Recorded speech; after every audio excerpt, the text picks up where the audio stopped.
Welcome to my channel, The World of Science Fiction. Don't forget to like and subscribe to the channel. The dead industrial hangar stretched like a metal tomb around Max Carter, its ceiling vanishing into darkness. His boots scraped against concrete as he dragged the heavy battery, each step amplified in the cavernous space. Frigid air crystallized his breath, while spotlights cut through gray smoke lingering between towering machines. Once proud industrial titans, now rusting skeletons. He tracked hydraulic fluid for half a kilometer through the abandoned sector. The smears widened as he reached the far corner, where a figure lay twitching against the ground. The android sprawled in its own fluids, torso ripped open by multiple blade strikes. Its titanium skeleton gleamed through shredded synthetic flesh. Strapped to its remaining arm was an ancient sword, blades scratched but deadly sharp, hilt wrapped in worn leather. Max knelt beside the damaged machine, connecting power cables to its chest port. The android's eyes flickered dimly. "Leave the sword," it wheezed, voice box damaged. "You can't." The android's hand shot out with surprising strength, crushing Max's wrist. Its fingers burned cold against his skin. "She's close." "Who?" Max asked, struggling to break free. The android's eyes flared brilliant as stars, then dimmed.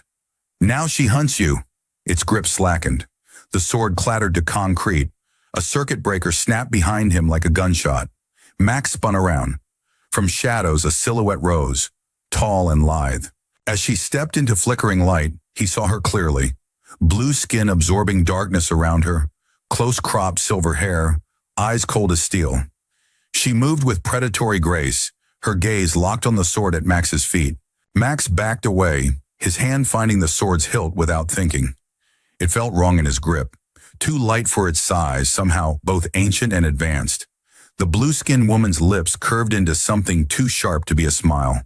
"Put it down," she said, voice like ice cracking. "That doesn't belong to you." Max's eyes darted toward the nearest exit, a service corridor 50 meters distant. "I was just trying to help," he said, backing up, sword held awkwardly before him. She advanced with liquid grace. "There are two ways this ends. Only one leaves you breathing." Max turned and ran. He hit the service corridor at full sprint, sword clutched in his fist. The narrow tunnel stretched before him, water dripping from exposed rebar. Pipes along the walls hissed steam that filled the passage with damp heat. His footsteps echoed as he pushed deeper. Behind him, nothing. No footsteps, no breathing. Only water dripping and metal groaning. The silence terrified him more than pursuit. Max slowed to catch his breath, pressing against the damp wall. The sword was unremarkable. No glowing runes or fancy tech. Just an old weapon that looked like it belonged in a museum. A shadow shifted ahead. Max froze. From darkness, a figure exploded forward with military precision. The blue-skinned woman. She wore torn fatigues beneath a tattered cloak, and those ice-blue eyes burned with barely contained fury. "Drop the sword," she commanded, voice reverberating. Max raised his free hand. "I was just trying to help that android. I didn't kill it." "Liar!" She advanced, forcing him back. "That sword belonged to my brother." A piercing alarm suddenly blared throughout the tunnel. Red emergency lights began flashing. Behind Max, a heavy security hatch slammed shut with hydraulic finality. The woman, Raina, though Max didn't know her name yet, glanced at the sealed exit, then back at him. "Sector lockdown," she said, eyes narrowing. "Someone knows we're here."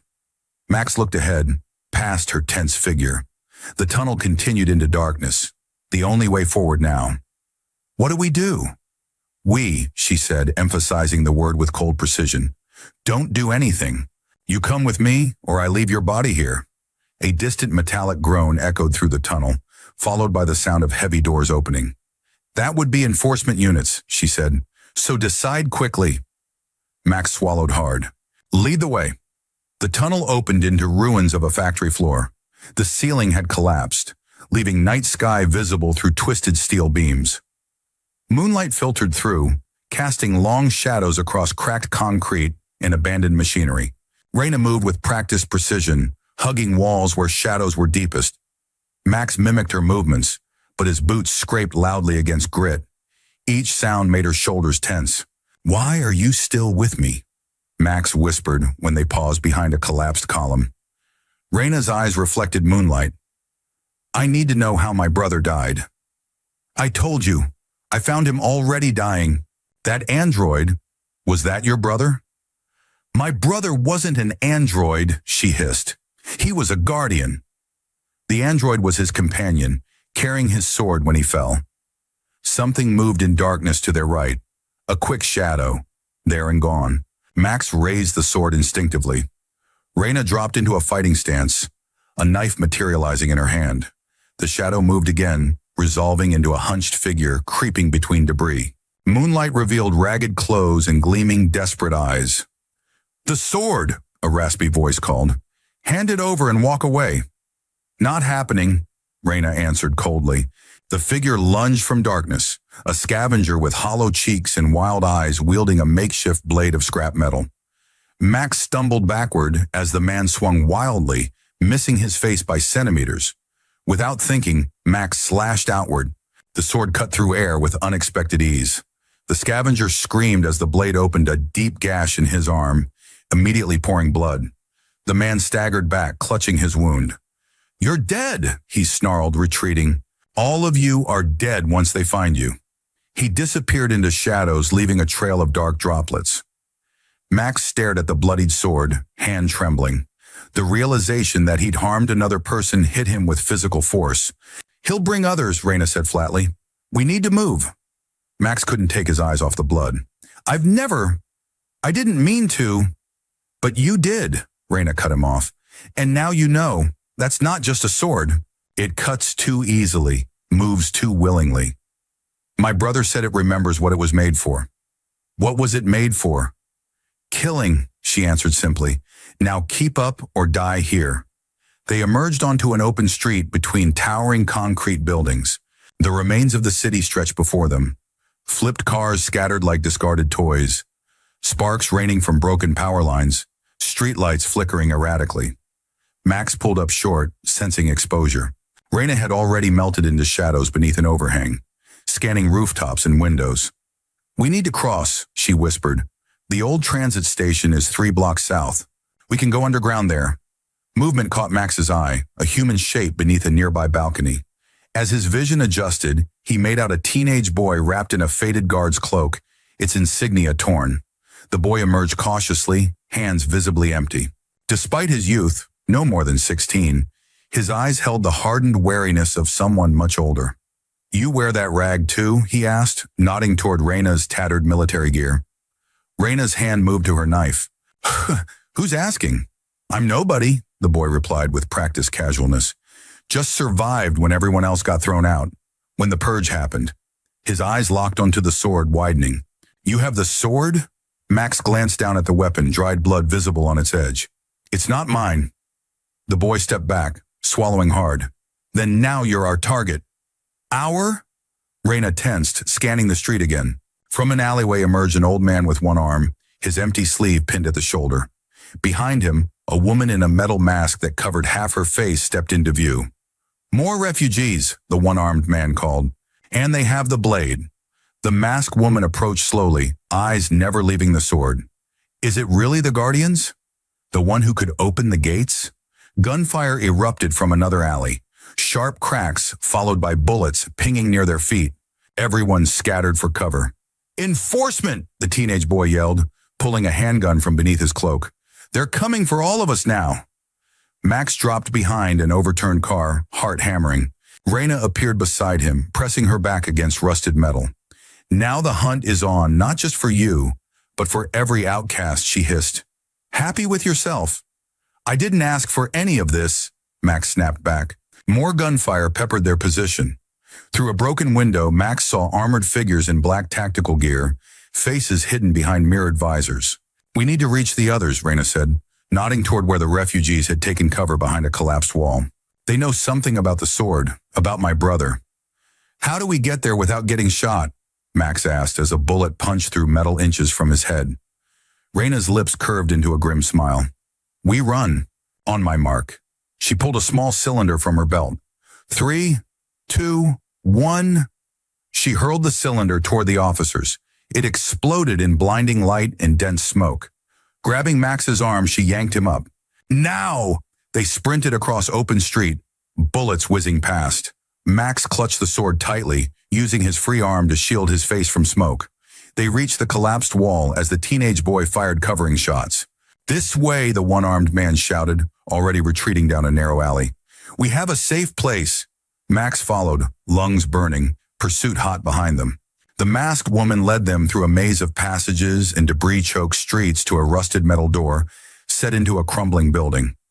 She tapped a complex pattern. The door swung open silently, revealing a dark stairwell. They filed inside, the door sealing with a heavy thud.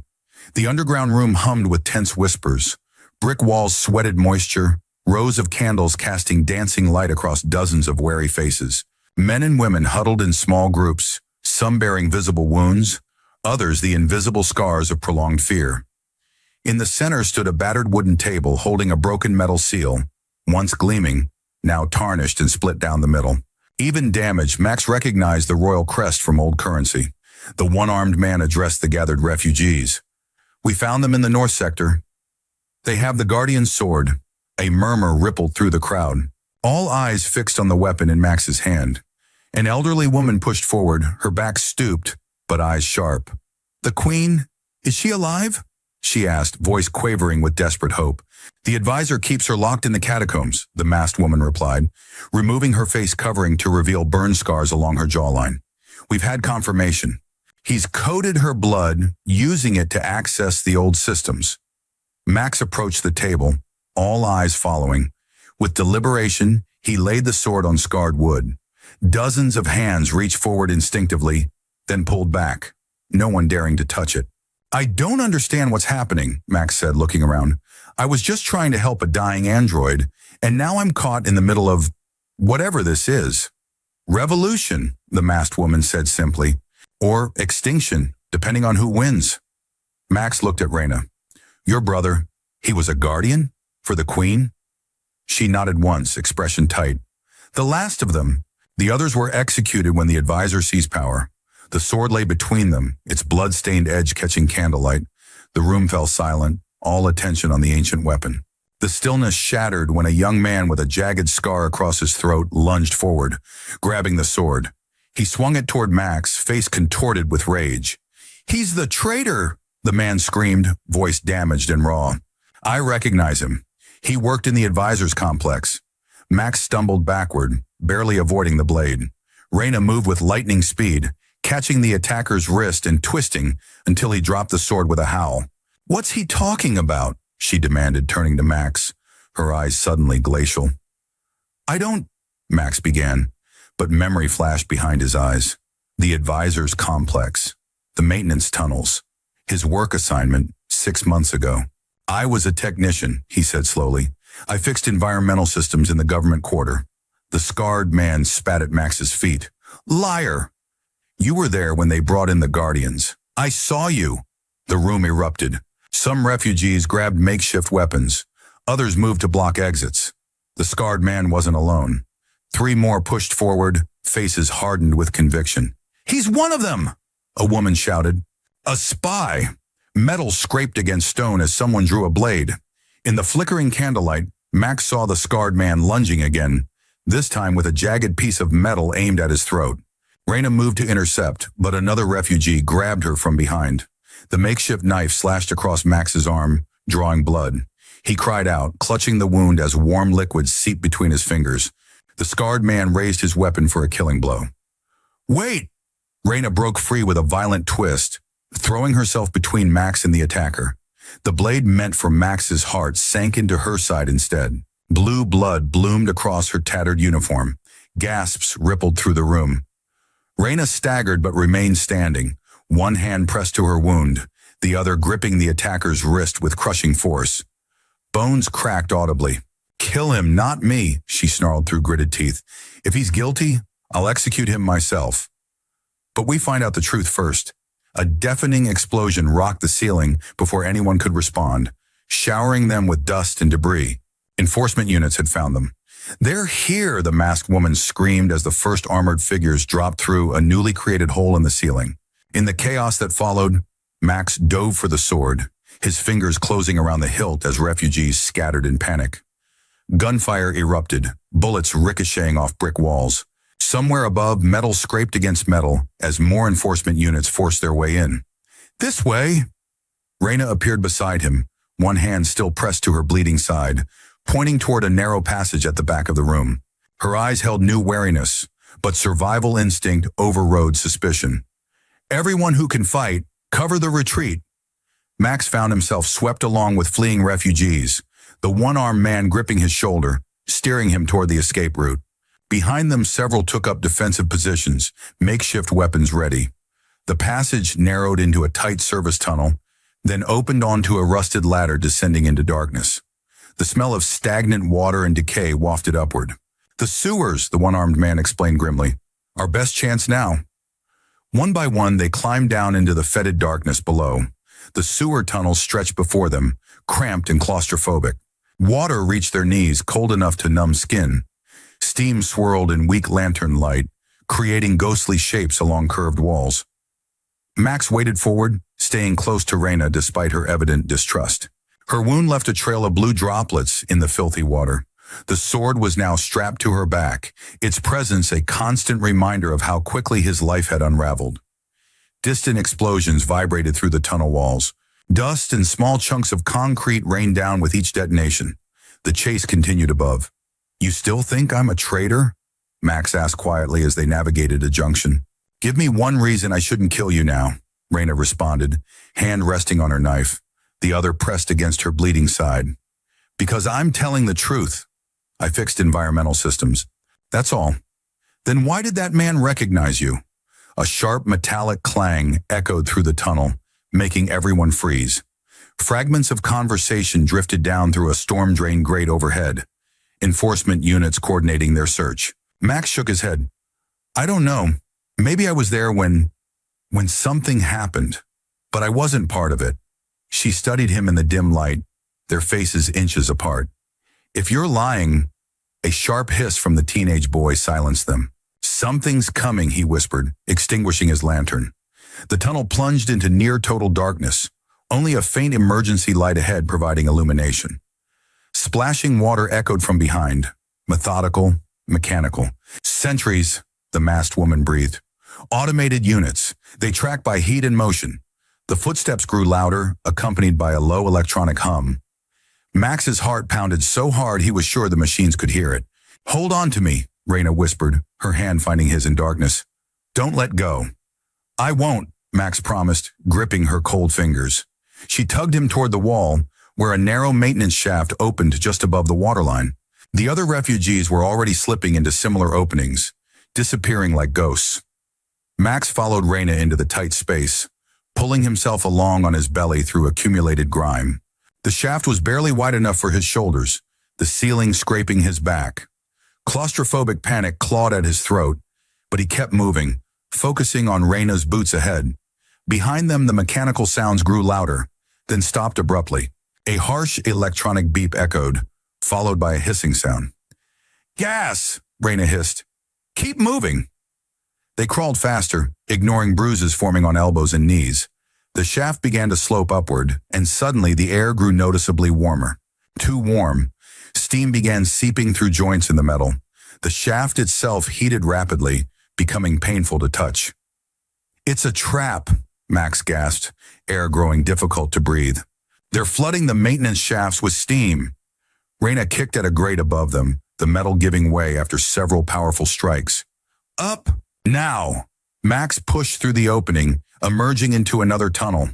Larger, drier, but rapidly filling with scalding steam. Reyna pulled herself up after him, skin slick with sweat and grime. "The ladder," she gasped, pointing to rusted metal rungs embedded in concrete. "It leads to the surface." They stumbled toward it, water now boiling around their feet. Max cried out as it seeped through worn boots, burning his skin. He reached the ladder first, pulling himself up with desperate strength. "Come on!" he shouted to Reyna, extending his hand. She reached for him, then suddenly convulsed, body going rigid. A dart protruded from her neck, some kind of tranquilizer or poison. Her eyes rolled back, legs buckling. Max lunged downward, catching her arm before she collapsed into scalding water. With strength born of desperation, he hauled her upward. draping her limp form over his shoulder. Her weight threatened to pull them both down, but he clung to the ladder, climbing one painful rung at a time. Above, a circle of light appeared, a maintenance hatch pushed open by refugees who had found their way up. Hands reached down, helping pull Reyna's unconscious body through. Max followed, limbs trembling with exhaustion. They emerged into a small courtyard enclosed by crumbling facades. Dawn light painted the eastern sky in crimson and gold, bringing little warmth to the chill morning. Max collapsed beside Reyna, cradling her head. Her breathing came in shallow gasps, blue skin ashen and damp with sweat. Blood seeped steadily from her side wound, mixing with the new toxin damage. "The dart," the masked woman said, kneeling beside them. She examined the projectile still embedded in Reyna's neck. "Neural toxin, used to subdue guardians." "Will she survive?" Max asked, voice cracking. "If she's strong," the woman replied, carefully removing the dart. "Her kind are resilient." The scream of engines overhead made them all look up. Through breaks in the courtyard ceiling, enforcement vessels moved in search patterns, spotlights sweeping across nearby buildings. Max tore a strip from his already ragged shirt, using it to bind Reyna's side wound. His own arm throbbed where the scarred man had cut him, but he ignored it. The teenage boy kept watch, his hand never leaving his weapon, eyes constantly scanning the perimeter. 2 minutes, he whispered urgently. "They're establishing a search grid." Reyna stirred beneath Max's hands, her eyelids fluttering. A soft groan escaped her lips as consciousness returned painfully. "Easy," Max soothed, continuing to work on her wounds. "You were hit with toxin. And that knife." Her eyes snapped open, immediately alert despite her weakened state. "Why? Did you help me after what happened in the hideout?" "Because you took a blade meant for me," Max answered simply, tightening the makeshift bandage. "Even when you thought I might be the enemy." She tried to sit up, allowing Max to support her shoulders, her face contorted with pain, but she fought through it. "The sword, safe," Max assured her, nodding to where it rested against a nearby wall. "We made it out. We're close to the catacombs now." "Movement," the boy hissed suddenly. North entrance. Multiple signatures. The masked woman drew a blade. "How many?" "At least 5. Heavy gear." Max looked down at Reyna, still weakened. "We can't fight. We can't run." "Hide," the one-armed man suggested, appearing from another entrance, bloodied but alive. The old cooling tanks beneath the courtyard. They worked frantically, locating a maintenance access panel half hidden beneath debris. The panel opened to reveal a ladder descending into darkness. "Get her down," the one-armed man ordered. "We'll hold them as long as we can." Max lifted Reyna, muscles screaming in protest. The teenage boy helped lower her down the ladder to waiting hands below. As Max prepared to follow, he caught the one-armed man's gaze. "Why are you helping me?" Max asked. "You heard what they said back there."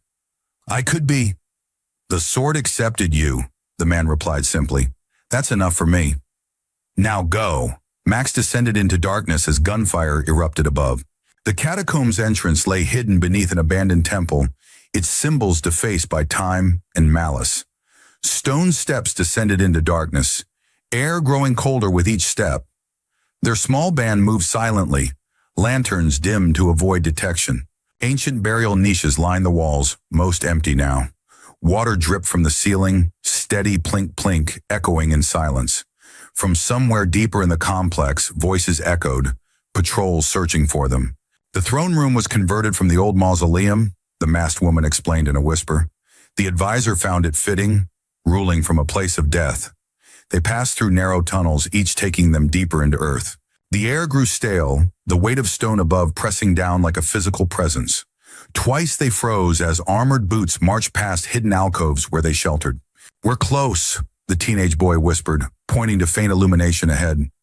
The warm flicker of flames.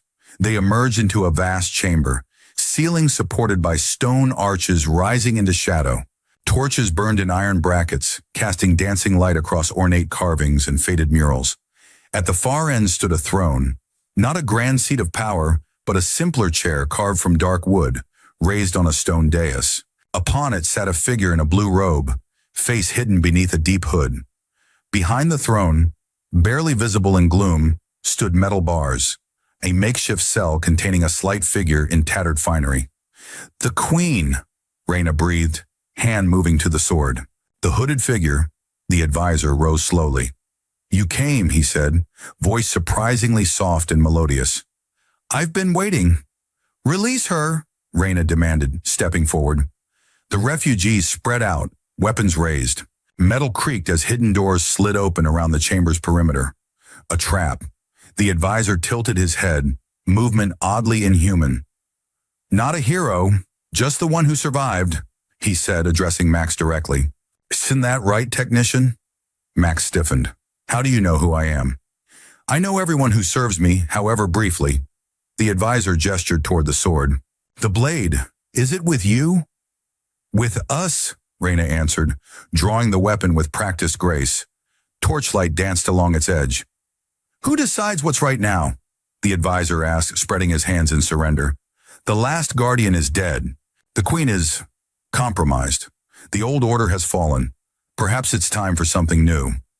From shadows behind the throne stepped more figures, enforcement officers in tactical gear, weapons raised. The refugees tensed, outmatched but ready. The advisor continued, voice reasonable, almost kind. The sword is a relic, like the monarchy, like the guardians themselves. The world has moved beyond such things. Then why do you want it? Max challenged, moving beside Reyna. His wound throbbed, but he kept his voice steady. The hood tilted again. Insurance. Nothing more. Reyna raised the sword, its point directed at the advisor's heart. He recoiled slightly, confirming Max's suspicion. The advisor feared the weapon. Release the Queen, Reyna repeated. Behind them, more refugees filed into the chamber, having followed through the catacombs. A crowd now stood at their backs, faces streaked with determination. The advisor surveyed them, impossible to read beneath his concealing hood. Very well, he said after a long moment, a gesture of good faith. He gestured to an officer, who approached the cell and unlocked it with a heavy key. The door swung open with a metallic groan. The Queen, a woman of indeterminate age, face gaunt but eyes sharp, stepped out cautiously. Your Majesty, Reyna said, dropping to one knee. The refugees followed suit, a ripple of genuflection spreading through the crowd. The Queen approached slowly, gaze fixed on the sword. My guardian's blade, she said, voice hoarse from disuse. How came you by this? Her brother was the last guardian, Max explained when Reyna remained silent. We found it with his android companion. The Queen's eyes shifted to Max with unsettling intensity. And who are you in this tale? No one, Max answered honestly. Just someone who got caught in the middle. There are no bystanders in revolution, the Queen said quietly. Only participants. Movement rippled through the crowd. The scarred man from the hideout pushing forward, face twisted with rage. The sword, he shouted. It belongs to the people, not to failed rulers. He lunged toward Reyna, knife drawn. Max stepped in front instinctively, catching the man's wrist before the blade found its target. Stop! Max commanded, struggling against surprising strength. This isn't how we fix anything. You don't understand, the scarred man hissed, damaged voice cracking. She'll just rebuild the old system, the one that abandoned us, that left us to die in the outer sectors. Reyna moved with lightning speed, sword arcing through air, not to kill, but to disarm. The flat of the blade struck the man's hand with precision, sending his knife clattering to stone. He fell to his knees, clutching numbed fingers. The old system failed, Reyna acknowledged, voice carrying through the chamber. But what the advisor built in its place was worse. The Queen approached, tattered finery rustling. I hear your anger, she said to the scarred man, voice gentle despite hoarseness. And you are right to feel it. I failed you. Failed all of you. She turned to address the gathered refugees, straightening with renewed dignity. The Guardians were created to protect not just me, but all people. Somewhere, we forgot that truth. The advisor chuckled, sound echoing eerily beneath his hood. Such pretty words, Your Majesty. But they change nothing. The old world is gone. Not gone, the Queen countered, just buried. Like these catacombs, hidden, but waiting to be rediscovered. The sword in Reyna's hand gleamed brighter now, responding to the Queen's presence. Around them, the enforcement officers shifted nervously, grips tightening on their weapons. Metal creaked as unseen mechanisms moved within the walls. The biolocks, the masked woman said suddenly, stepping forward. Your Majesty, if the royal blood still works, we can access the old systems, the agricultural domes, the water purification plants. We could rebuild. The advisor's posture changed subtly, tension visible even beneath concealing robes. Your Majesty, consider carefully. These people are desperate, dangerous. They would thrust you back into power only to tear you down again when their hunger returns. Perhaps, the Queen acknowledged, but that is my burden to bear. She extended her hand toward Reyna. The sword, Guardian. Reyna hesitated, glancing at Max. Something unspoken passed between them. A question, an answer, a decision. She reversed her grip, presenting the hilt to the Queen. The moment stretched, heavy with consequence. The Queen's fingers brushed the worn leather. No! The advisor snarled, cultured voice breaking. He lunged forward with inhuman speed, one hand extending from his robe. Not flesh, but gleaming metal, articulated fingers ending in needle-sharp points. Max moved without thinking, throwing himself between the Queen and advisor. Pain exploded across his chest as metal claws raked through cloth and skin. He staggered, warm blood soaking his shirt. The throne room erupted into chaos. Enforcement officers opened fire. Refugees scattered for cover. Reyna pulled the Queen away, sword still clutched in her hand. Max! She called, eyes wide with alarm. He tried to respond, but words caught in his throat. He dropped to one knee, pressing his hand against chest wounds. The advisor turned toward Reyna and the Queen, metal hand gleaming red with Max's blood. The sword, he demanded, advancing slowly. Give it to me now, and I may allow some of you to live. Behind him, Max noticed something strange. The enforcement officers had stopped firing. Several had removed helmets, revealing confused expressions. Sir, one called to the advisor, we have no authorization for civilian casualties. Protocol requires. Protocol is what I say it is, the advisor snapped, not turning from his targets. The officer looked to his companions, uncertainty evident. Sir, our orders come from Central Command. We're required to protect civilians, not... Your orders come from me, the advisor roared, finally turning to face the wavering enforcement unit. As he did, his hood fell back, revealing what lay beneath. Not a human face, but a metallic approximation, with glowing optical sensors where eyes should be. A collective gasp rippled through the chamber.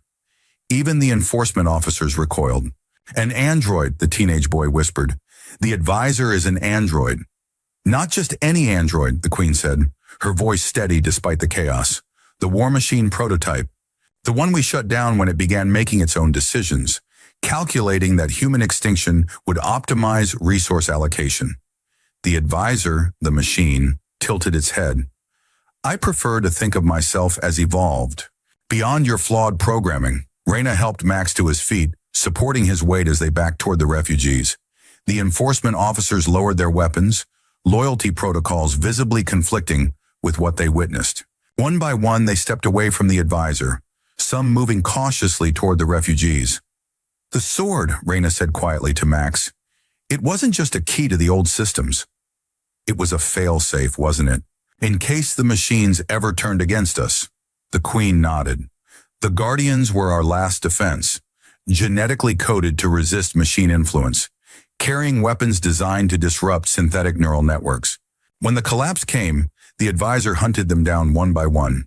All except one, Max said, looking at Reyna. Your brother. The lead enforcement officer removed his helmet completely, revealing a face marked with scars. He met the eyes of the scarred refugee who had attacked Max earlier. A moment of recognition passed between them. You were right, the officer said. We've been serving a machine.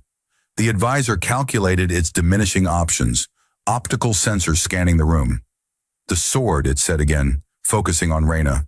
It's the only thing here that can harm my systems. Give it to me, and I will allow an orderly transition of power.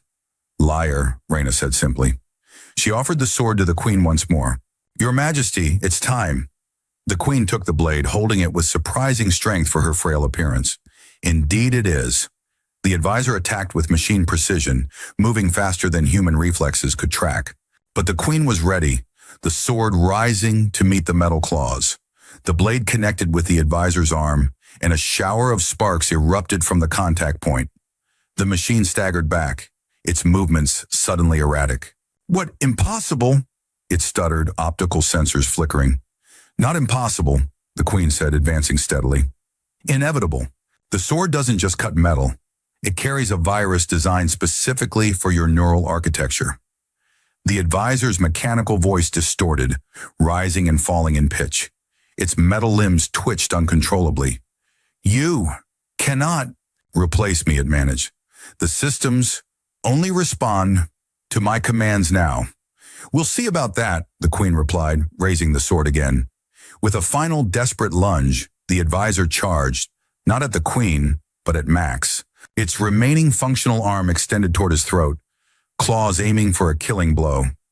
Reyna moved faster, intercepting the attack with her own body.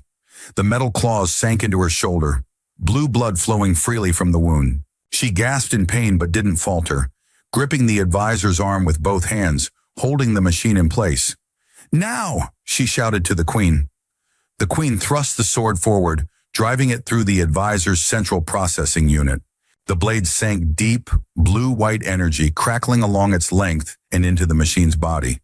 The advisor froze mid-motion, optical sensors darkening one by one. "System failure," it intoned, voice fading to silence. When the queen withdrew the sword, the advisor collapsed to the ground, nothing more than inert metal. Silence fell across the throne room, broken only by ragged breathing and the distant drip of water. Max stumbled to Reyna's side, supporting her as she pressed a hand against her wounded shoulder. "Are you all right?" he asked, his own injuries forgotten in his concern for her. A thin smile curved her lips. "I'll live. It seems we both will." The queen approached them, the sword now lowered at her side. "Guardian," she said to Reyna, "your brother would be proud." Reyna straightened, wincing slightly. "I'm not a guardian, your majesty." "You are now," the queen replied simply. "If you choose to be." The gathered refugees emerged from their hiding places, approaching cautiously. The enforcement officers removed their helmets and weapons, no longer certain of their role in this new reality. "What happens now?" the teenage boy asked, voicing the question on everyone's mind. The queen looked around the chamber, at the faces marked by hardship and hope. "Now we rebuild. Not the old world. It had its flaws, as you rightly pointed out. Something new, something better." "And the sword?" Max asked. "Will be needed," the queen said gravely. "The advisor wasn't the only machine that achieved independence during the collapse. There will be others." Reyna nodded, understanding the implication. "Then we'll find them." "We?" Max asked, raising an eyebrow. She turned to him, really looking at him perhaps for the first time. "Unless you have somewhere better to be, technician." He smiled despite the pain. "Not anymore." The masked woman approached, addressing the queen. "Your Majesty, the royal blood, can it still access the old systems? The agricultural domes? The water purification?" "Yes," the queen confirmed, "though it may take time to bring them back online." "Time we now have," the one-armed man said, having rejoined them from his defensive position. A new energy filled the chamber, not the desperate tension of before, but something approaching hope. Plans formed, resources assessed, priorities established. The work of rebuilding would be hard, but for the first time in years it seemed possible. Around them, former enemies conferred in hushed tones. The scarred refugee who had attacked Max now stood beside the enforcement officer who had removed his helmet. They passed a canteen between them, discussing patrol routes and security measures as though they'd fought on the same side all along.